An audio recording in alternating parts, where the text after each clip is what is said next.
Bakit ang paa? Wait, malabo ba? Teka. Oh, ayan, malinaw na? Bakit at paano nga ba lumalabo ang ating mga mata? This is life! At sa araw na to, lumalabo ang mga mata natin dahil sa 4 na posibleng dahilan.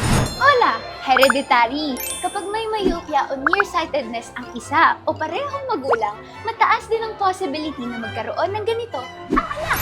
Pangalawa, lifestyle. Yung sobrang screen time o yung minsan sobrang tutok ng mga mata mo sa kahit anumang bagay ay pwedeng mag-cause o magpalala ng iyong myopia o nearsightedness. Pangatlo, aging. Habang tumatanda po kasi tayo, nababawasan yung flexibility ng lens ng mata natin. Kaya nahihirapan itong mag-focus sa malapitan. Ang tawag dito ay presbyopia. At pang-apat, sakit.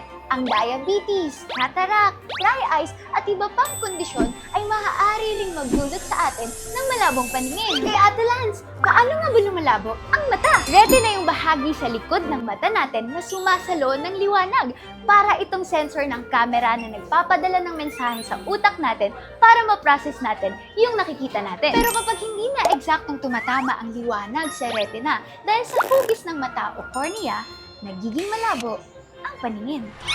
Iyan ang nagiging dahilan ng mga kondisyon tulad ng myopia, hyperopia, at astigmatism.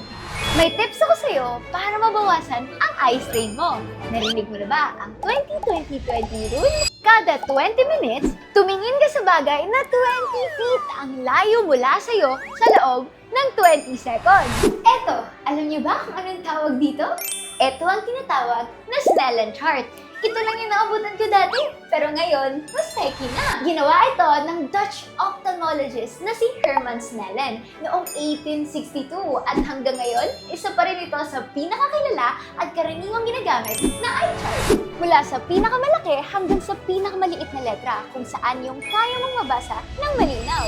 Tandaan! Hindi ito sukat ng salamin. Ang tawag dito ay visual acuity. Sukat kung gaano kalinaw ang nakikita mo mula sa isang particular distance. Kapag 20-20, ibig sabihin, kaya mo mabasa within 20 feet ang isang linya ng mga letra na dapat talagang nababasa ng isang taong may normal eyesight. Kapag 20-40 naman, ang kaya mong mabasa sa 20 feet ay mababasa ng isang taong may normal na paningin kahit nasa 40 feet pa siya. Sa madaling salita, mas malabo ang paningin mo kesa sa isang tao na may normal eyesight. At kapag 20-10 naman, nababasa mo within 20 feet distance ang kayang basahin ng karamihan ng tao within 10 feet distance lang. Ibig sabihin, mas malinaw ang mata mo kumpara sa karamihan ng mga tao na may normal eyesight.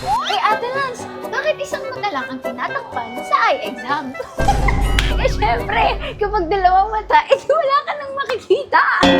Kidding aside, dahil maaaring magkaiba ang grado ng kaliwa at kanang mata, kailangan silang i-assess ng magkahiwalay para makuha natin yung tamang grado ng parehong mata. Isa sa pinakakaraniwang dahilan ng panlalabo ng mata ay dahil sa refractive errors, katulad ng myopia, nearsightedness, hyperopia, farsightedness, astigmatism, at presbyopia. Ito yung mga kondisyong kadalasang naitatama ng mga salamin o ng mga contact lenses. Pero kapag may bigla ang panlalabo ng paningin, sobrang tinding sakit, o kaya naman any experience na related sa mata mo na hindi mo naman normally nararanasan dati, kailangan mo nang magpa-check sa mga doktor na eksperto sa mata o ang ating mga ophthalmologist. Kaya pumunta tayo sa OQ Optical para magpa-check ng ating mga mata. May mga series of tests tayong ginawa para mas maging accurate ang ating results. At dito nalaman natin na nearsighted pala tayo, kaya nagpagawa na rin tayo ng salamin sa kanila. Ang bilis! Within 1 hour, pwede na natin makuha yung salamin natin.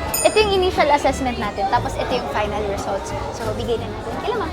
Hello ma'am, ito po yung bigay ni Doc. So, bali ma'am, nakuha na po kayo ng final results. Pwede na po kayo mamili ng any frames na magugustuhan niyo po. Ay, okay po. Pwede po malaman yung estimate ng magagastos po sa... So, bali, ang pinaka-promo po talaga namin, ma'am, is 999 multi-coated lens with promo frame na po yon. Kapag ka naman gusto mo lang i-upgrade ang lens mo into photochromic, pwede na rin po kayo maka-avail sa halagang 1699. Okay. Pili mo na tayo ng frame. Let's go!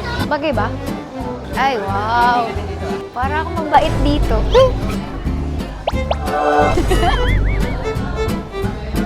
Parang ito na lang.